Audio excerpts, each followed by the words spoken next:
Welcome to the Take the North podcast. I'm David Haugh from 6-7 The Scores, Mully and Haugh Show, Dan Wiederer from the Chicago Tribune. And we are talking to you after the 24-hour rule has expired, but the Bears still enjoying the 28-13 victory over the Lions at Soldier Field.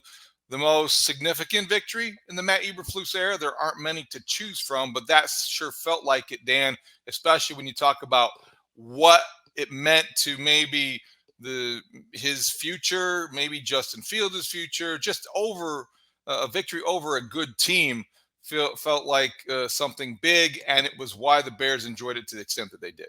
Well, I'm not getting in the DeLorean and racing back to the future to figure out what's next for Matt and Justin just off of that. But I think you're right in saying it is the most significant win of the last two seasons. There's not a lot to choose from. And the way that the Bears played that game against the first place opponent in their division and took control of the entire second half was notable. Again, I think that you were there at Soldier Field. When we hit halftime and the Lions had kind of seized the momentum by taking the 13-10 lead, by scoring late in the first half and having the opportunity to get the ball coming right out after halftime, you thought, oh boy, this could go sideways in a hurry. The Lions could easily go down the field, make it 20-10, and we're all sitting here scratching our heads going, what the heck just happened?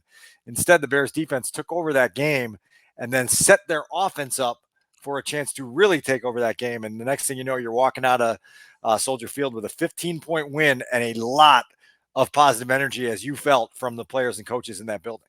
No doubt about it. And I think maybe the biggest reason why I think it represented something more than just maybe a regular season victory to this team and this organization starving for something good is that this was by design. This was when Ryan Poles hired his defensive-minded head coach, and I think when you envisioned victories like Sundays happening, you have a front four that gets to the quarterback and collapses the pocket and creates pressure.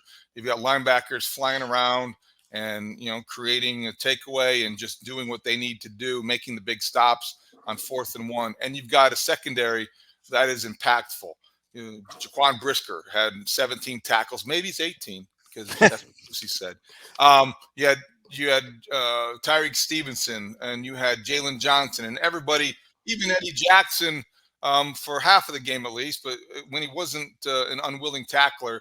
Anyway, you have a defense that's setting the tone. You've got an offense that's complementing that defense with a dynamic dual threat quarterback, and you're getting, your third phase is pretty good as well. So that's the way I think Ryan Poles envisioned it. Finally, that's the way Matt Eberflus is coaching it. And finally, you had a victory that they, fit the profile and the criteria for what they're looking for at Halas Hall. Before I give you my full response to that, let's talk about those 17 tackles, which Matt Eberflus said reminded him of his time playing at Toledo in the MAC. And then he called you out in the post-game press conference Sunday and said, you know what I'm talking about, Ball State. He did do that. He caught me a little off guard. I didn't have a good quip to return. I don't know if it called for one in that case. What was your record against Toledo? Do you remember? Oh, I remember. I remember several games against Toledo. I think I was 2-2. Okay. Perhaps I played against Flusy twice. I think we beat him my junior year because he was 2 years behind me, and I think they beat us my senior year at the Glass Bowl in Toledo. Okay. What I remember about the senior year game against Toledo, and you got to love some good MAC football memories, don't you? Oh, yeah. Yeah, exactly.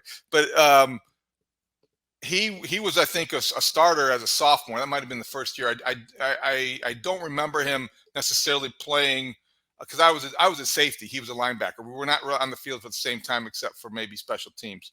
I do remember the Toledo game.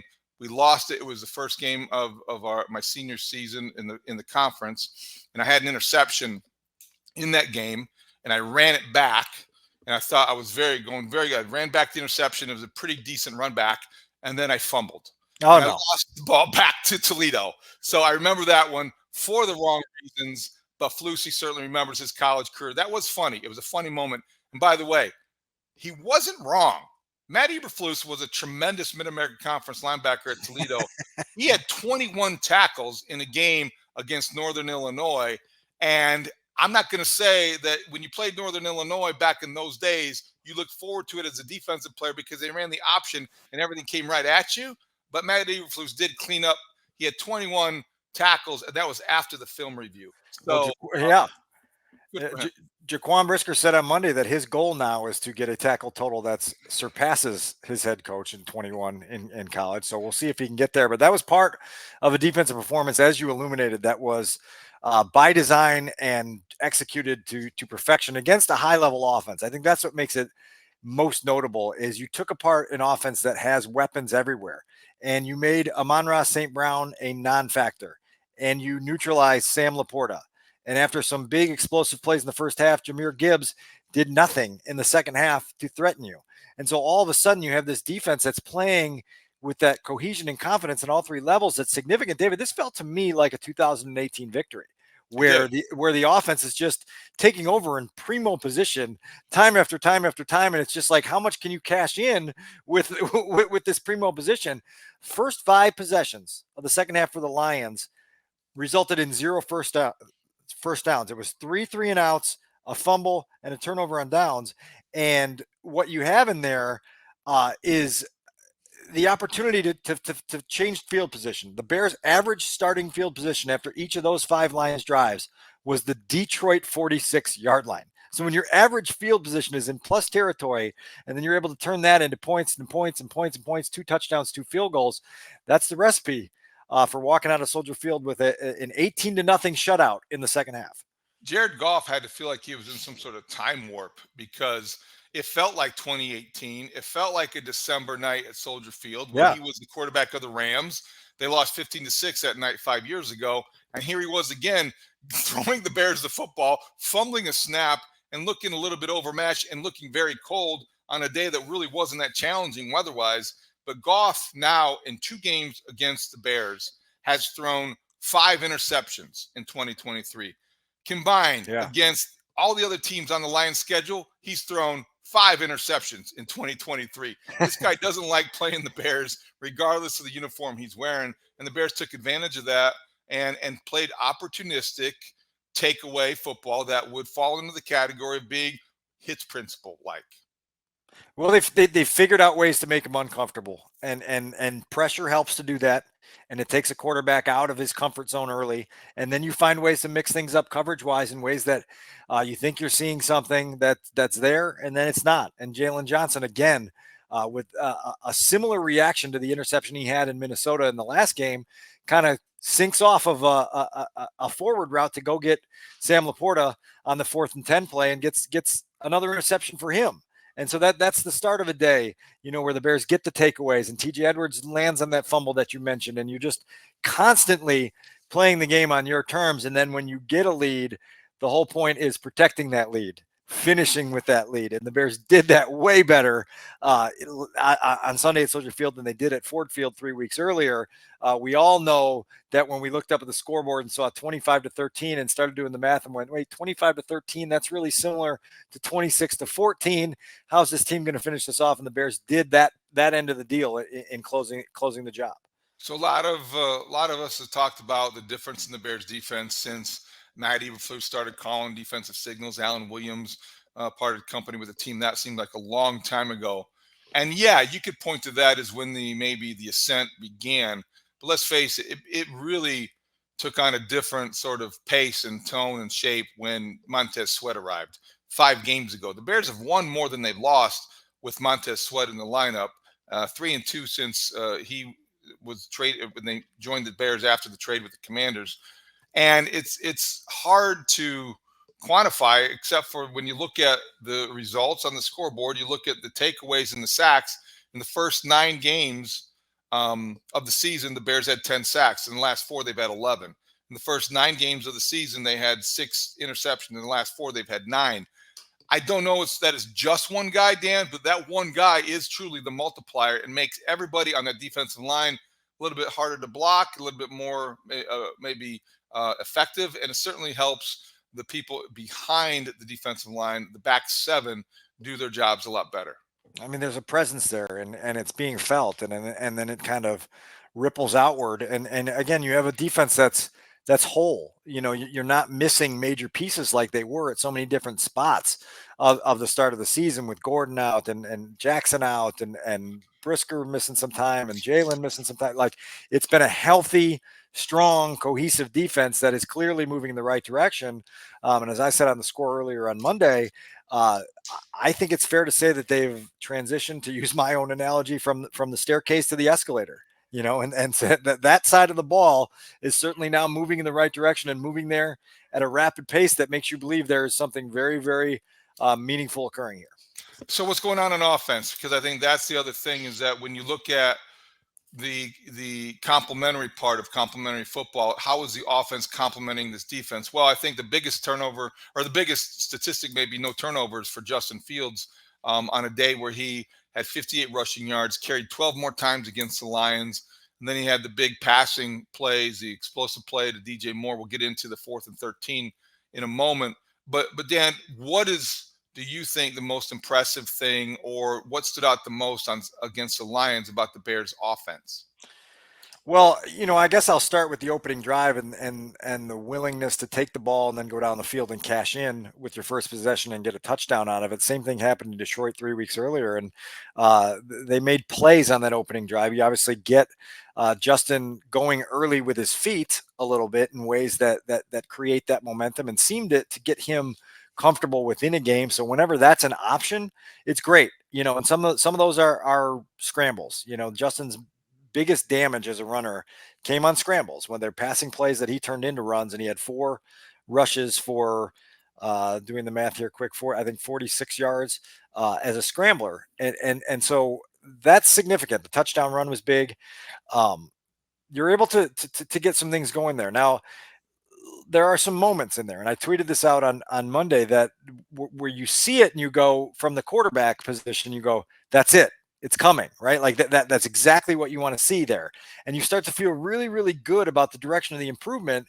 And then before you take 3 more breaths, there's another example of some plays where it kind of goes sideways, and you're like, the pocket presence is a little shaky. Why didn't he see that wide open receiver? Why didn't he pull the trigger there in a window that is certainly NFL open?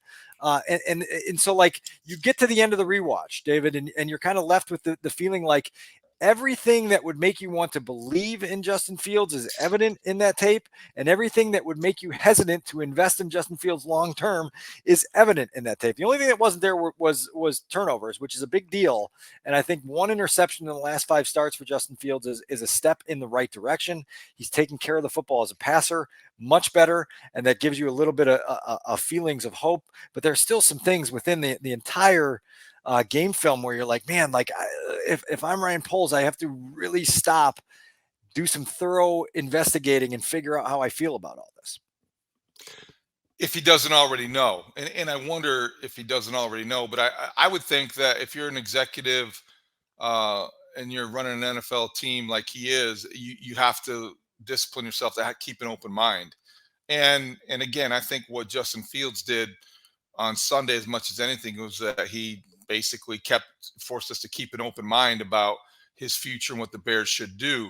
We all may have our inclinations about what we think they will do or should do when they get to that point, because there's a 95% likelihood that they're going to have the number 1 overall pick. Not that the Panthers have cratered, and the other teams went kind of had the surprising victories that the Patriots won, and that's you look at what's going on at the top of the draft, and yeah, you have to have in mind what you would do. But I think, Dan, I would not disagree with your description of the overall game. Like, there's good, and then there's a reminder of what potentially could be bad. 2 things though. He didn't turn the ball over, which I think almost makes it the good outweigh the bad. Sure. And then I wonder, in your mind, because he's had 2 previous games, before this in succession, that this was the 3rd game in a row that I think was acceptable. Do you think that helps you, or should help people maybe think that the good outweighs the bad against the Lions on Sunday? No, I think without question the good outweighs the bad for Sunday's performance. There's no question that his impact on that game helped the Bears win a football game. Obviously, they get the early Christmas gift from Hayden Hutchinson on the free play touchdown, and you cash in on it. And you don't just take advantage of a mistake; you cash in on it in the fullest way possible, and you get the touchdown, and you never trail again, or you never tied again, and you just roll from there. And that's huge stuff.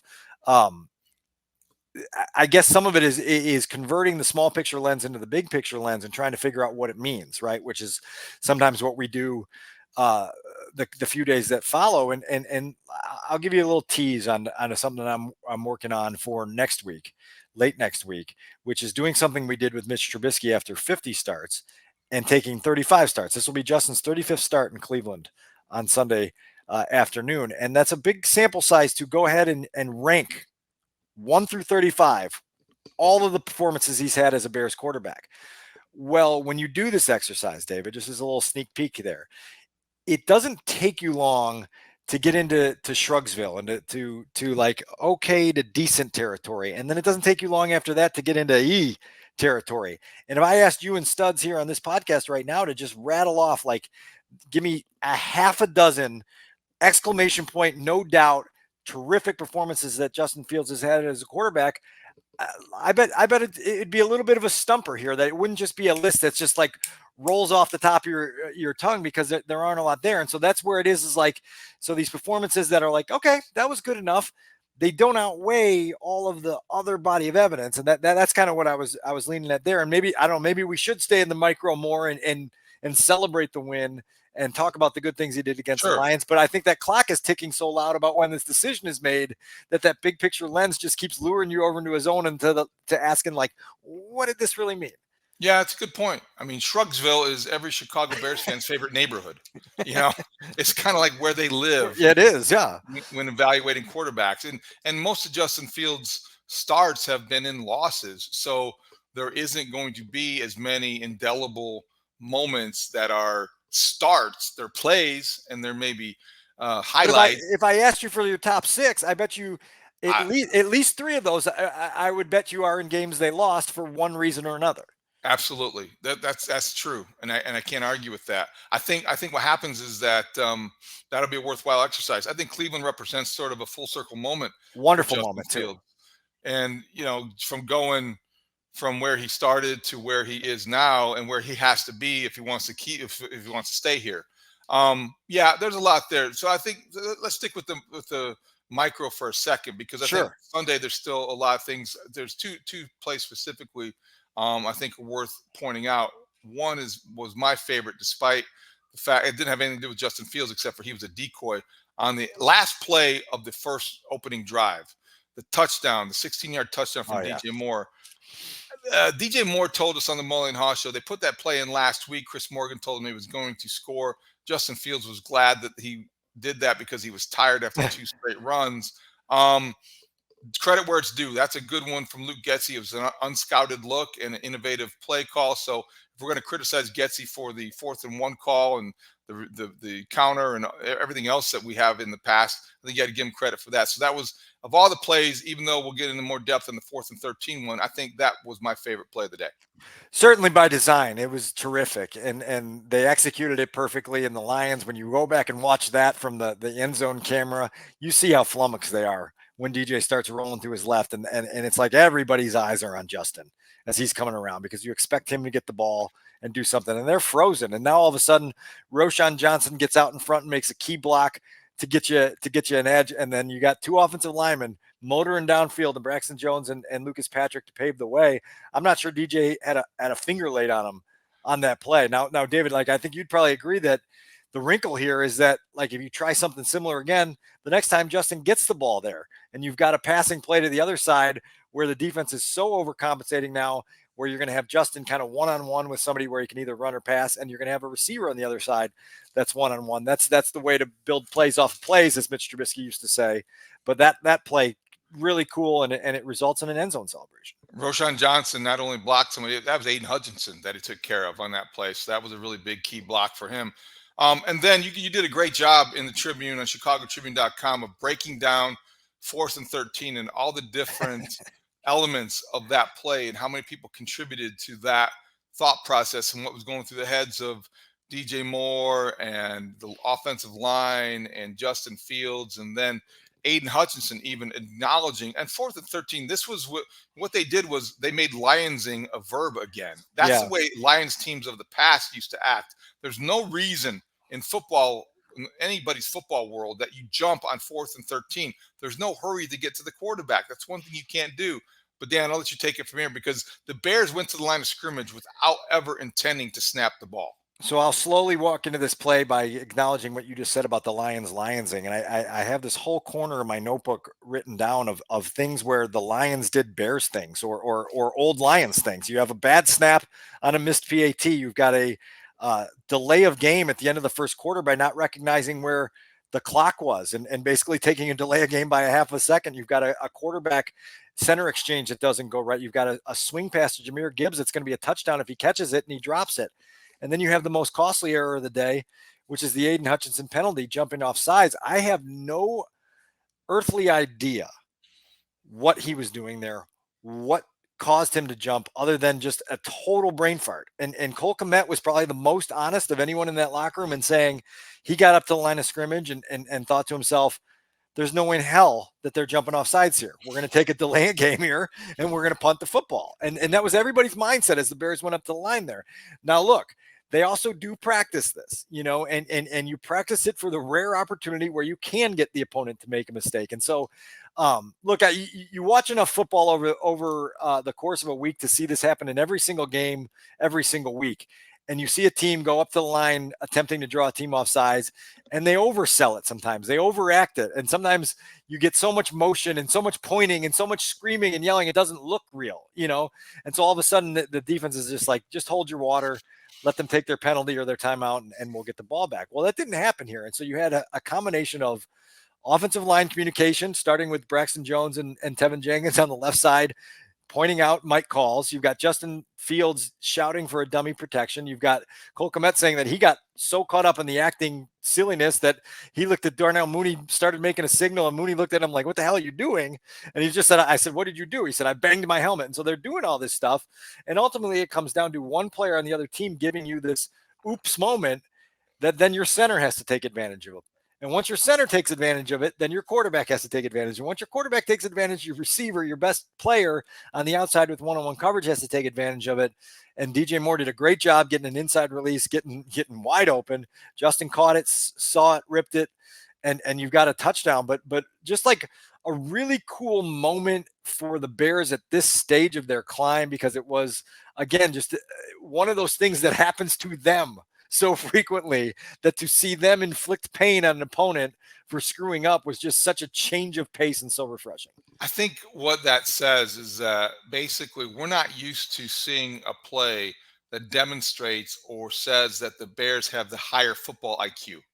And on that play, it was almost instinctive, because you do kind of practice it or talk about it. And there's always kind of this understanding in football, if you see a flag and it's offside, just, it's a free play. And then what do? Well, then all of a sudden you're 12 and in your backyard, and let's go deep. Everyone's going to run 4 go routes, and you see if I can beat my man. And DJ Moore was off to the races, and Jerry Jacobs, meep, as he said. Yeah, meep, and he was off, and Jerry Jacobs didn't have a shot. So that was another example of DJ Moore not being able. They had no answer for him. One of the more interesting stats to come out of Sunday's game was, I think it was the next gen stat I saw somewhere, and they did a terrific job.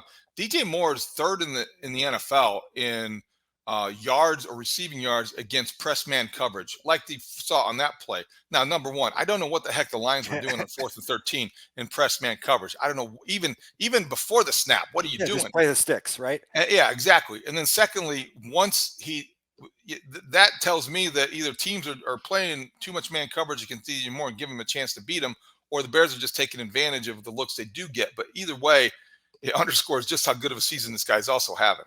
I haven't watched it yet, but Lucas Patrick indicated that Darnell Mooney was also wide open on the other side of the field. So Justin had his pick of whichever fast receiver he wanted to throw it to. But DJ, you're right. It just an absolute godsend for this team and this offense, not only with the production, but just the way he comports himself. He's just such a team first, grounded, low maintenance dude that has really just breathed the right type of energy into this group, and he deserves credit for that. My favorite throw and catch of the day. There's two things that I really starred for Justin in the book, but one of them is the 3rd and 6 slant completion to DJ Moore late in the game to keep that last field goal drive alive. And to me, it was just so significant because it's a play that we saw these dudes make in OTAs and then repeatedly through training camp, where you said to yourself in August, you go, this is the benefit of having a true go-to guy that you can just trust and rip throws to with the understanding that he's going to catch it. It's a fastball by Justin Fields, and it's a difficult catch. And DJ Moore makes it look easy with those strong hands and the catch concentration and all the things he brings to the table as a receiver. And you watch that and you go, that's it right there. That's the connection that you're longing to get between a quarterback and a receiver. And those two guys showed it there in a moment where they capitalized on a 3rd down that helped them put the game away. Speaking of that quarterback, a lot of conversation coming out of Sunday about Justin Fields and obviously his future and obviously his place with the Bears or in the league, because I think that you can look at there is no downside to have a quarterback playing at a high level. Either they're going to keep Justin Fields and feel good about that and trade the number 1 pick they're likely to get for a king's ransom, or they're going to draft a quarterback with the number 1 overall pick and try to trade Justin Fields and get something in return. There is a 3rd option. I'm not a big fan of it, but they could keep both guys. They could draft a quarterback and keep Justin Fields and not necessarily commit to his long-term contract, but pay him what they pay him in year 4 and then let the chips fall where they may. I think that's probably the least likely of the 3, Dan, but obviously there's a lot of talk about it. We heard from Daniel Jeremiah from the NFL Network. We heard from Dan Orlovsky from ESPN. Before we get into what they had to say in our reaction to it, would you say that those 3 options maybe accurately describe where the Bears are with Justin Fields right now? Yeah, for certain. I think that you're right in saying that 3rd option is the least likely. It just creates a lot of logistical headaches and dynamics that you don't really want to have going into this phase. But there's a lot to think about here. And I think one of the things that we do on this podcast is try to see this through the eyes of the people that have to make this decision, so that you can understand that it's not just a knee-jerk Sunday afternoon, oh, we like the kid, we're going to stick with him. That the chips are Ryan Poles' to play, right? He's got to put that bet down where he believes the Bears have their best option of winning a championship. You gave the option, and he's got to take all those chips here in the 2024 offseason and put them there and bet that that's the path to winning a championship. If it's not, it's going to cost him his job. Right. And so when you realize the stakes, when you realize the investments that are needed, it creates a need to not just look at this through a snorkel and a mask, to get on your scuba tank and go way down and look at it at a deeper level so that you see everything there is to see. And so that's how I would characterize that whole thing. So let's hear from Daniel Jeremiah from the NFL Network and talking about what the Bears are looking at with the situation with Justin Fields. Go from there. Well, Stacey made so many great points about evaluating his performance, and I use the phrase the confetti test. Like, can you close your eyes and imagine him as a quarterback on the podium with the confetti falling that you've just won a world championship? And I don't know that he's shown you enough to give you that. So to me, you look in this draft, and we'll get into the names over the next few months, but you've got a chance, in my opinion, to get better, younger, cheaper at that position. And you still possess the 5th pick as of right now as well to address some other needs. There's a lot of Justin Fields sympathizers and apologists. I looked up your comp. Coming out, you compared him to Dak. Yeah. So Dak, is a guy who came to the league with a lot of weapons, established offensive head coach, a lot of things he hasn't had during these last few years. Is there anything he can do, DJ, in your eyes, in the Bears' eyes, over this next month to really impress us and say, you know what? We may trade the number 1 overall pick again, and we're going to move forward with Justin.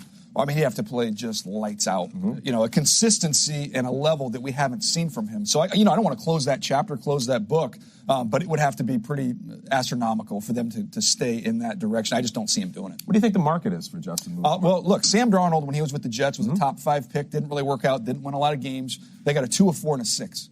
So I would start there. Maybe you can get a little more than that, but that to me is kind of where the conversation begins. That's Daniel Jeremiah from the NFL Network. Dan, very reasonable talent evaluator. I thought that was a pretty rational approach to what the Bears are looking at with Justin Fields. So remember back in the summer when we were trying to warn people about the bumpiness that might be ahead for the Bears offense, and it coincided with Mike Sando releasing his tiers, his quarterback tiers, and us really emphasizing that Mike Sando's quarterback tiers weren't just one man's guess at where the quarterbacks in the league rank, but the collective kind of average of 50 people around the league, coaches, general managers, personnel execs that give you insight. And Justin was a lower tier 3 at that point. Daniel Jeremiah said something in that clip there, David, that I thought was really notable. He said he would have to play with a consistency and at a level that we haven't seen from him. And that I was almost jealous of that phraseology because it was just so succinct and so well said about what we're trying to figure out here down the stretch of his third season, right? Like, this isn't the end of year 1. This isn't the end of year 2. This is the end of year 3.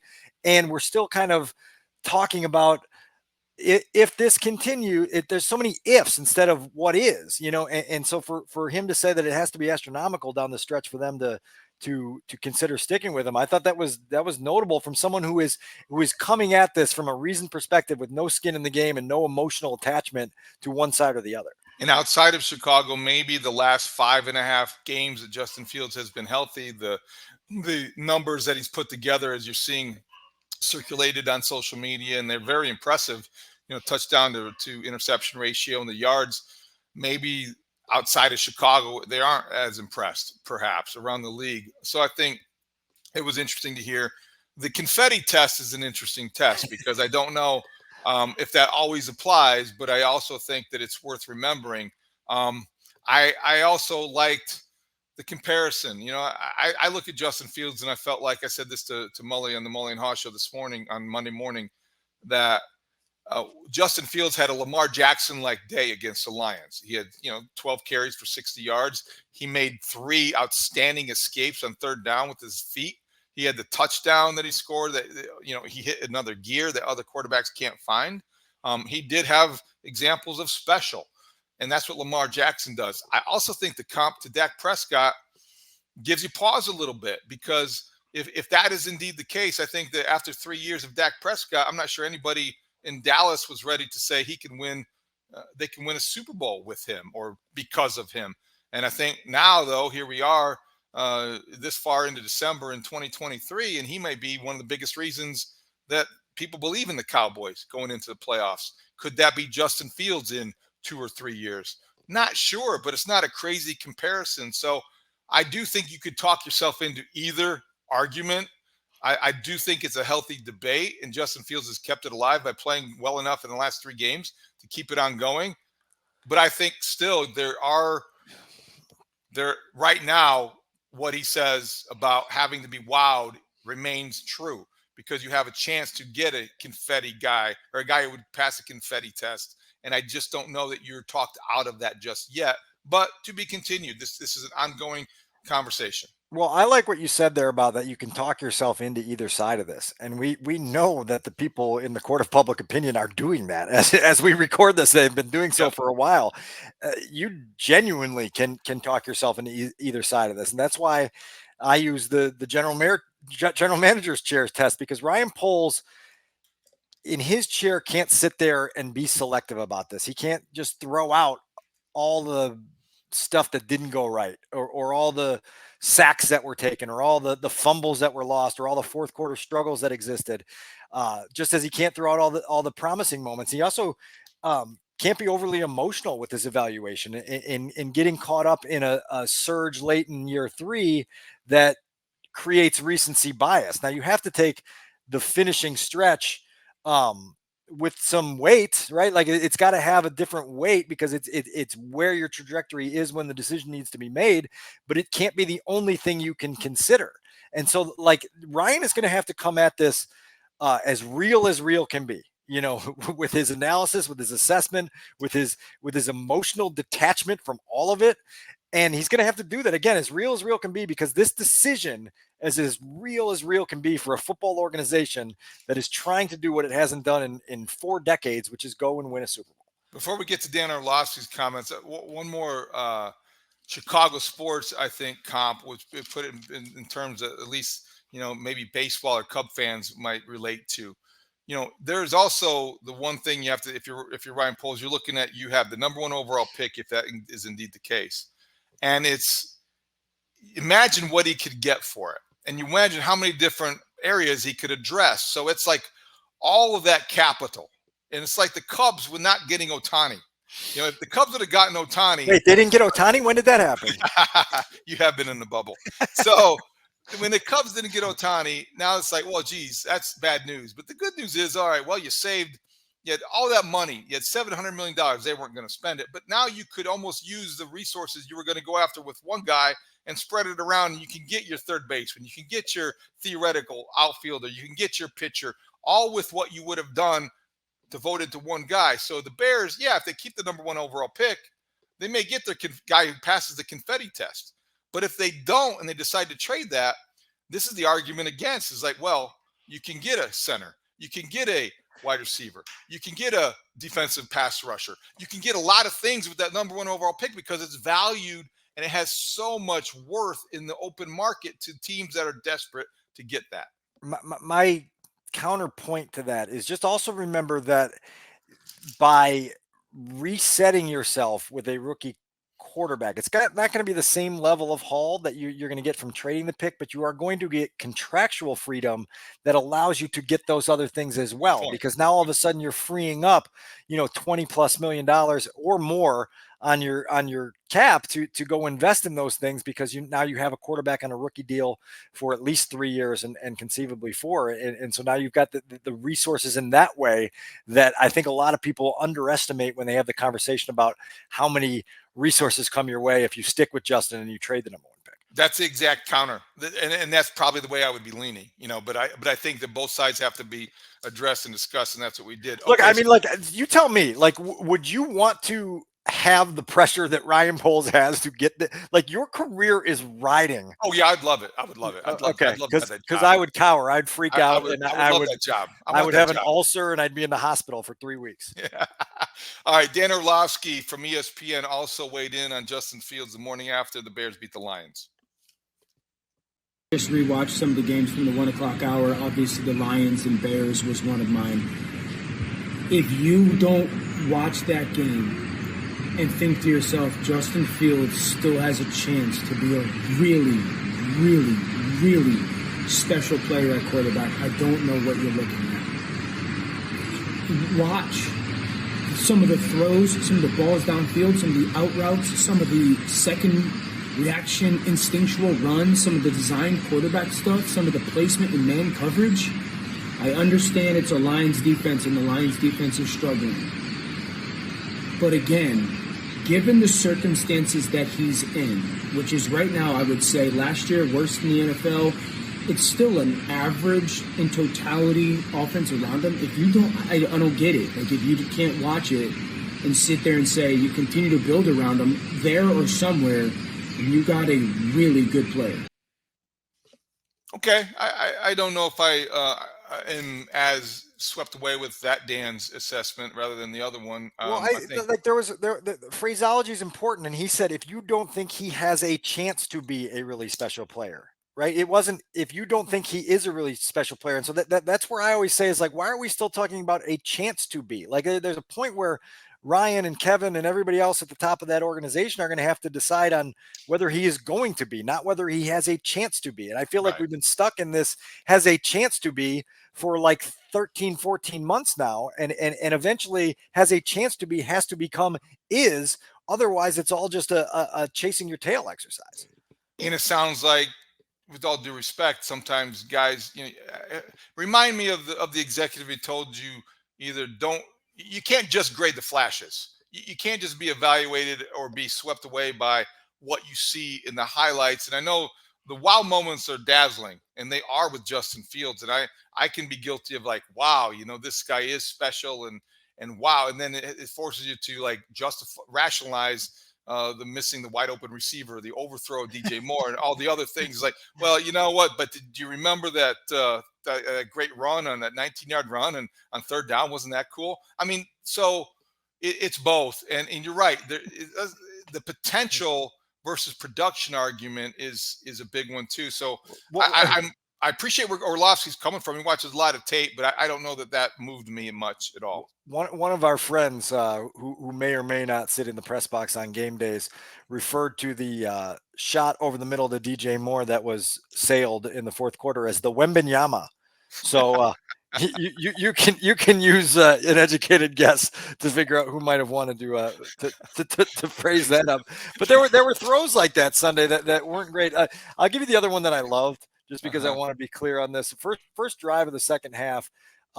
It's a basic 16-yard completion to Darnell Mooney, but it was such a beautiful ability of Justin to climb the pocket, surf it, see it, throw it, make a throw to a guy that's open and hit it, where you're just like, okay, like let's see that twice a quarter, and it's there, like it's all in there. And that's where I think where Orlovsky's coming from is it's all in there, like, but is it in there consistently enough to get you to the confetti test? And that's what Ryan Poles and his staff have to make a decision on here soon.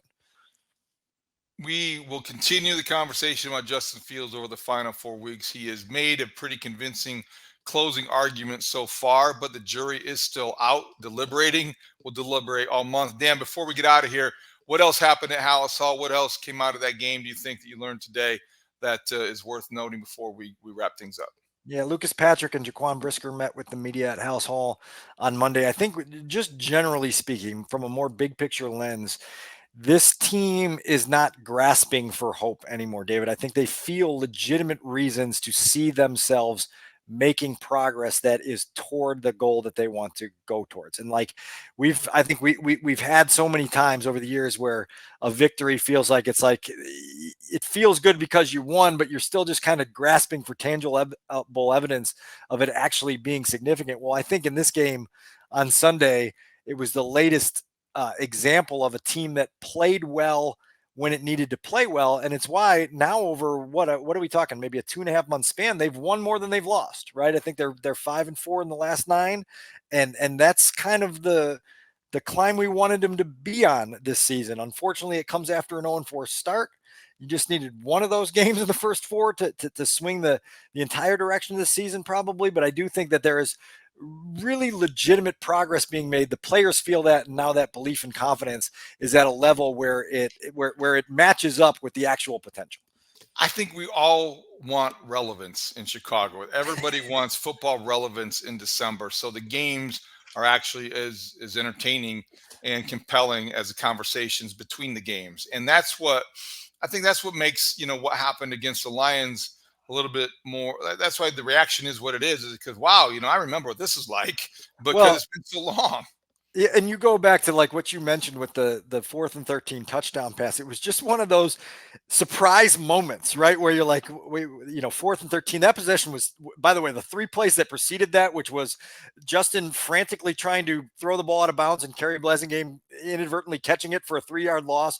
It was Justin getting his head taken off on a zone read keeper by Derek Barnes. And then it was a play that really conceivably should have been intentional grounding when he threw the ball into Darnell Wright's shin, 14 yards short of the nearest target. And then you're like, okay, they just wasted another possession. And then you get that.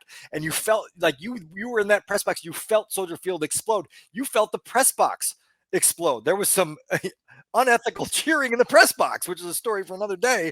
But like the whole stadium was so Bitch.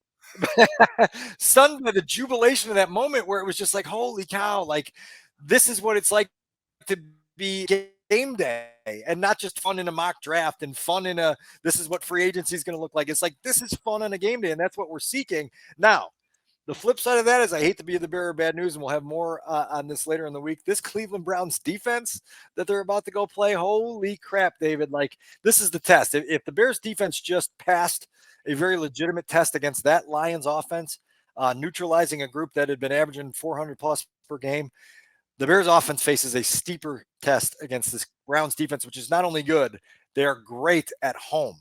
And so 2 quick numbers for you, 12.6 points per game at home this season that they're allowing, 105.1 net passing yards per game at home this season. So this is it. This is the test that we want Justin, Luke, the Bears offense to take to see how they really measure up.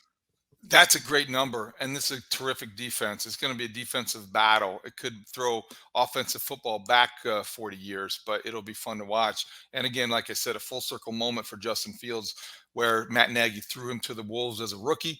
Now we can see 35 starts later where he stands and what he has to gain from it. We'll talk about that on the next time that we drop a podcast later in the week. We'll have our predictions. I wonder what Studs will do on Friday.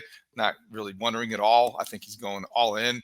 But we will talk about that when we drop on the next Take the North podcast. Dan, anything else before we go?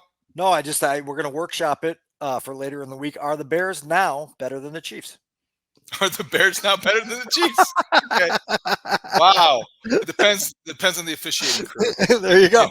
And so we'll talk about that on the next Take the North podcast.